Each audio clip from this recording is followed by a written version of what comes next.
50,000 kilometre इन 2 सालों में। और मैंने इस बाइक में इतना खर्चा किया है ना, सुन के आपके होश उड़ जाएंगे। आज मैं बताऊंगा तुमको वो असली नंबर्स जो कोई यूट्यूबर नहीं बता पाएगा, मेरे जेब से निकले हुए, और एक ऐसा खर्चा जिसमें मेरी गलती भी नहीं थी, और वो खर्चा किसी और की वजह से आया था। तो वो किस्सा लास्ट में है, तो अंत तक देखते रहना। पहले आप ये बात जान लो कि मैं कोई रिव्यूअर नहीं हूँ, कि मतलब मैं 500 किलोमीटर 200 किलोमीटर चलाया और बाइक का रिव्यू कर रहा हूँ। मैंने बाइक को 2 साल में 50,000 किलोमीटर चलाया, और हर 1 से 1.5 महीने मेरे 600 किलोमीटर की राइड होती है। तो अब अंदाज़ा लगा लो कि सिर्फ एक रिव्यू नहीं है, ये रियल नंबर से, ये बाइक की असली सच्चाई है। तो मैं आपको बताने वाला वो 100% रियल है। तो एक्सपेंस 1, सर्विसिंग। जो इसका जो सबसे पहला खर्चा है वो है सर्विसिंग। मैं अपनी बाइक को अराउंड 2500 किलोमीटर से 3000 किलोमीटर, मतलब मोस्टली 2500 किलोमीटर के आसपास मैं सर्विसिंग करवाता हूँ। तो अगर आप 50,000 किलोमीटर को अगर लेके चलोगे तो मैंने लगभग इसको 18 से 20 बार सर्विसिंग करा चुका है। कॉस्ट आया अभी तक टोटल मैंने कैलकुलेट जो किया है, तो उसका खर्चा आ जाता है लगभग 19,000 के रुपए के आसपास। अब तुम बोलोगे ये तो थोड़ा सा सस्ता है। नहीं भाई, ये स्पोर्ट्स बाइक है, तो तुमको थोड़ा सा मतलब कि इसको स्पोर्ट्स बाइक के जैसे मेंटेन करना पड़ेगा, नहीं तो फिर ये जल्दी ख़राब हो जाएगी। तो बात ये है कि आप कोई भी बाइक लो, उसको आप अगर मेंटेन करोगे तो वो बाइक आपका बहुत लंबा साथ देगी।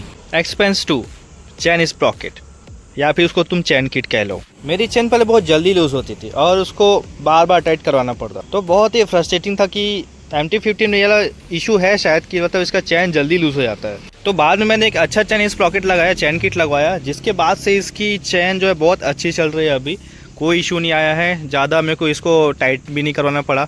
तो अभी जो मैंने चैन किट चेंज करवाया है वो बहुत अच्छा चल रहा है। अगर तुम उसको पहले फिक्स करवा सकते हो तो उसको चेंज करवा देना, और मैं तो सजेस्ट करूँगा कि आप चैन किट चेंज करवा देना कुछ टाइम के बाद ही। शुरू में यूज़ कर लो, नया बाइक है तो, है ना। फिर बाद में जब चेंज करवा लोगे तो आपको कोई इशू नहीं आएगा, आपका बाइक बहुत लंबा चलेगा, बढ़िया चलेगा, और जो नए चेन किट लगवाओगे वो आपका बहुत अच्छा साथ देगा। तो मैंने जो चेन किट जो लगवाया था वो मेरे को 2600 से 2700 रुपये के आसपास पड़ा था। मैंने 2 बार चेंज करा चुका है अब तक 50,000 किलोमीटर में। जो पहले मैंने चेंज कराया था वो लाइक 15,000 के आसपास था, जो मतलब बिल्कुल अच्छा नहीं था। मैंने स्टॉक वाला ही लगवाया था, जो फिर से वही बार बार लूज़ होना, बार बार टाइट करो, उसको बहुत प्रॉब्लम क्रिएट करता था। सेकेंड टाइम मैंने इसमें एक दूसरा चेन स्प्रॉकेट लगाया विच इज़ गोल्डन, मतलब रोल ऑन का गोल्डन वाला जो किट रहता है वो लगवाया मैंने, जो मुझे 2600-2700 पड़ा।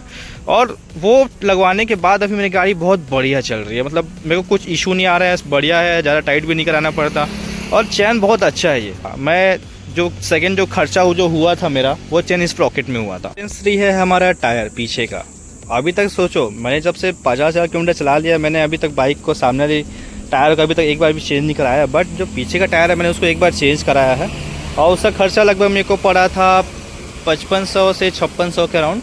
और मैंने जो टायर लगवाया था वो है C8 का, है ना, जो काफ़ी अच्छा टायर है मेरे हिसाब से। तो मेरे को बहुत अच्छा सेटिस्फेक्शन मिला है इससे। तो टायर भी एक बहुत ज़्यादा इंपॉर्टेंट रोल प्ले करता है आपकी गाड़ी में, कि मतलब आपको एक समय के बाद चेंज कराना ही पड़ता है। जो स्टॉक टायर था उसको मैंने लगभग 35,000 से 40,000 किलोमीटर चलाया, जो बहुत बढ़िया था, कोई इशू नहीं हुआ, है ना। उसके बाद मैंने जो C8 का लगवाया है, ये भी बहुत अच्छा टायर है, स्पोर्ट रेड वाला। और इस बार मैंने क्या किया कि मैंने 150 सेक्शन का टायर लगवा लिया, पहले 140 था, तो ये टायर भी बहुत अच्छा लगा मेरे को। तो जो नेक्स्ट एक्सपेंस था वो यही था टायर। वो एक समय के बाद घिसा जाता है और आपको चेंज कराना पड़ता है, बहुत क्रूशियल रोल प्ले करता है टायर आपके इस लाइफ में। लो प्रेशर में इसको कभी ऑफ रोड मत चलाना, नहीं तो आपका टायर बहुत दिक्कत कर सकता है। मेरे साथ एक गलती हुआ है कि मैंने लो टायर प्रेशर में मैंने इसे ऑफ रोड में चलाया इस टायर को। तो क्या हुआ कि टायर में तो इशू नहीं, बट इसका जो एलॉय है ना वो कहीं पे तो हल्का सा बैंड हो गया, हल्का सा। तो आप ध्यान रखना कि ऑफ रोडिंग में आप ऐसा मत करना कि आपका लो टायर प्रेशर हो और आप उसको ऑफ रोडिंग में चला रहे हो अच्छे से। अगला जो एक्सपेंस है वो मैं आपको बताता हूँ कि वो दिन मेरे को आज भी याद है कि मेरी बाइक भाई पार्किंग में ऐसे नॉर्मली खड़ी हुई थी, कुछ नहीं, नॉर्मली साइड में खड़ा हुआ था, और यार एक कार वाला आया, उसको ठोक के चला गया मेरी गाड़ी को। कोई सॉरी नहीं, कुछ नहीं, बस आया, गाड़ी को ठोका और चला गया। अब भाई मैं इसमें क्या बोल सकता हूँ, पीछे का टॉप रेक टूट गया था, पता नहीं बहुत जोर से उसने टक्कर मारा, पीछे का टॉप रेक टूट गया था, मेरा हैंडल बैंड हो गया था, गाड़ी बस वहीं पड़ी हुई थी, उसको कोई नहीं उठाया, कोई कुछ नहीं है, बस गाड़ी को ठोका और भाग गया वहाँ से। भाई बाद में जो देख के जो मेरे को बुरा लगा था ना गाड़ी के लिए, कि भाई क्यों यार, क्यों करते हैं लोग ऐसे, ना सॉरी ना कुछ, जस्ट गाड़ी को ठोका और चला गया। तो उस दिन बहुत गुस्सा आया था कि यार क्या किया जाए बोल के। उसमें फिर मेरे पैसे गए, मैंने कुछ रिपेयरिंग कराया, मैं जो पीछे एक मैंने माउंट लगा के रखा था वो भी टूट गया। यार बहुत निराश हुआ था मैं। टोटल नंबर्स कि अब तक इस बाइक में कितना खर्चा है, तो चलो आप खर्चा मिलाओ। तो सर्विसिंग कॉस्ट में अभी तक इसमें गए 19,000 रुपये, टायर में पीछे खर्चा हुआ 5500 रुपये, और चेन स्प्रॉकेट मैंने 2 बार चेंज कराया, तो उसका अब मान लो 5-6 हज़ार रुपये के आसपास। बीच बीच में जो मैंने कुछ ऐसे रिपेयर वगैरह रखा है, छोटे मोटे खर्चे तो चलते रहते हैं, उसका मान लो अराउंड 10 से 15 हज़ार रुपये अभी तक 2 सालों में, बस रिपेयरिंग का बोल रहा हूँ, लाइक छोटी छोटी चीज़ों का। अब सबसे बड़ा जो सवाल है फ्यूल, कि भाई मैंने 2 साल में 50,000 किलोमीटर चलाने के बाद इस गाड़ी में कितना फ्यूल फूका है। अब देखो, फ्यूल के एवरेज अपन कॉस्ट निकाल सकते हैं कि 101 रुपये के आसपास चल रहा है, और उस हिसाब से आप कैलकुलेट करोगे तो मैंने गाड़ी में लगभग फ्यूल लगभग 1,12,000 से 1,15,000 रुपये मैंने लाइक सिर्फ फ्यूल पे उड़ाए हैं इन 2 सालों में 50,000 किलोमीटर चलाने के बाद। अब जो अपन सारा चीज़ को कैलकुलेट करते हैं, सारा खर्चा कैलकुलेट करते हैं, तो हमारा जो खर्चा जो निकल के आता है अराउंड इन 2 साल में लगभग 1.5 लाख रुपए के आसपास। तो 2 साल में मैंने 1.5 लाख रुपए इस बाइक में खर्चा कर दिए हैं, जाने अनजाने। और जब मैं खुद कैलकुलेट कर रहा था तो भाई मेरे भी वो सोच रहे कि भाई इतना खर्चा, और वो चल ठीक है, पता भी नहीं चलता कब होता है कैसे होता है, बस चीज़ें होती रहती है, लाइफ चलती रहती है। तो that's how I spend 1.5 lakh on my MT-15। भाई 2 लाख की तो बाइक आती है, मैंने 1.5 लाख इस पर खर्चा कर रुका है अभी तक।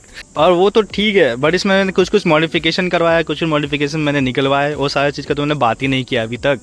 तो ये बस था रॉ खर्चा, तो भाई देख लो ये है। तो यार देखो, मुझे बिल्कुल रिग्रेट नहीं है इस चीज़ का।